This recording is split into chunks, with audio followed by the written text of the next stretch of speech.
How to repost on LinkedIn company page.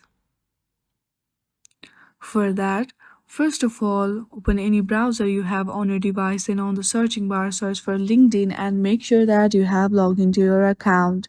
Now, choose any post of your company that you want to repost. At the bottom, you will see repost option. Simply tap on it. You can either instantly repost without editing, or you can also repost with your thoughts. You can create a new post with company's post attached.